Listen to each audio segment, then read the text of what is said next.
Badan Pusat Statistik atau BPS, Saudara, mencatat angka inflasi November 2022 sebesar 5,42% secara tahunan.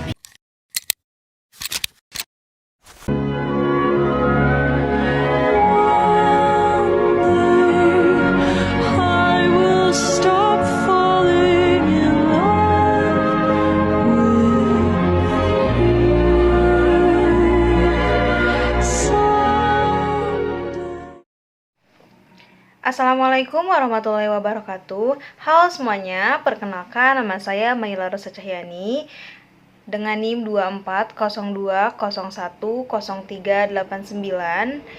Saya dari kelas manajemen L dan saya di sini akan menjelaskan materi mengenai inflasi. Pernahkah kalian membaca berita seperti ini? Mungkin terlihat biasa saja, atau mungkin kalian mengira bahwa berita ini tidak penting sama sekali. Nah, selanjutnya saya akan membahas mengenai inflasi. Apa sih inflasi itu? Inflasi adalah kondisi kenaikan harga barang atau jasa secara umum dan terus-menerus dalam jangka waktu yang tertentu. Dapat dikatakan inflasi jika kenaikan tersebut meluas dan harga yang lainnya juga ikut naik. Nah, kalau hanya satu barang saja yang naik harganya, maka ini tidak bisa dikatakan sebagai inflasi. Sebab inflasi, yang pertama adalah tekanan permintaan atau demand pull inflation. Ini terjadi karena permintaan yang tinggi terhadap satu jenis barang dan jasa, sedangkan ketersediaan relatif tetap.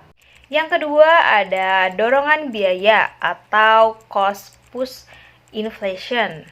Nah, ini tekanan dari penyedia barang dan jasa yang dapat dipengaruhi oleh depresiasi nilai tukar. Faktor lain yang dapat menyebabkan atau memicu terjadinya inflasi ada bermacam-macam lagi. Bisa dari pengaruh eksternal maupun internal. Nah, faktor yang dapat memicu terjadinya inflasi dari sisi penawaran, yang pertama ada faktor eksternal. Nah, ekonomi global dapat memberi pengaruh ke ekonomi domestik. Contohnya seperti penguatan mata uang negara maju yang memengaruhi pelemahan nilai tukar ke negara-negara berkembang, termasuk Indonesia. Indonesia adalah salah satu negara berkembang. Hal tersebut bisa memengaruhi tingginya biaya impor dan mengakibatkan meningkatnya biaya produksi di dalam negeri. Kemudian yang kedua ada faktor internal. Inflasi dapat dipengaruhi oleh permintaan yang meningkat akibat kondisi perekonomian dalam suatu negeri atau suatu negara. Nah, selain itu, kenaikan harga yang ditetapkan oleh pemerintah juga bisa menjadi salah satu pemicunya.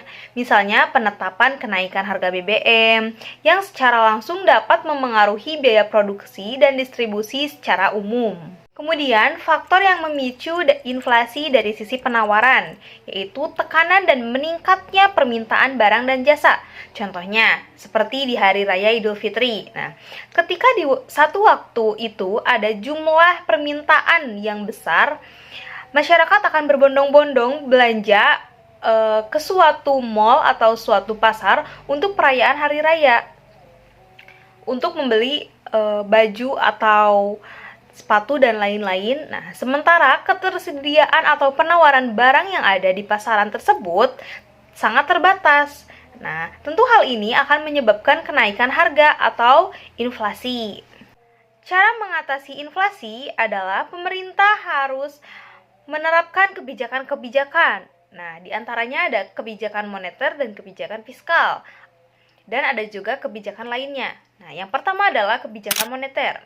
Nah, kebijakan moneter adalah kebijakan yang pemerintahannya untuk mengatur peredaran uang yang dilakukan dengan cara menetapkan atau menaikkan suku bunga. Nah, jika jumlah uang beredar terlalu banyak, maka pemerintahan akan menaikkan suku bunga untuk menyerap peredaran uang.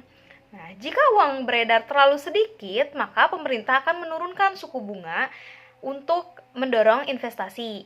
Nah, kemudian bisa dengan cara menjual surat berharga, dan yang terakhir ada meningkatkan cadangan kas atau GWM. Yang kedua ada kebijakan fiskal. Nah, kebijakan fiskal adalah kebijakan untuk mengarahkan ekonomi dengan mengatur pengeluaran dan pemasukan negara. Nah, kemudian yang terakhir ada kebijakan lainnya atau kebijakan non-moneter ataupun non-fiskal. Kebijakan non-moneter atau non-fiskal adalah tindakan yang dilakukan tanpa mempengaruhi jumlah uang yang beredar atau pendapatan serta pengeluaran negara. Ini diantaranya ada meningkatkan produksi barang dan di pasar, kemudian menetapkan harga barang tertinggi untuk barang tertentu, dan yang terakhir adalah menetapkan upah real yang memperhitungkan tingkat inflasi.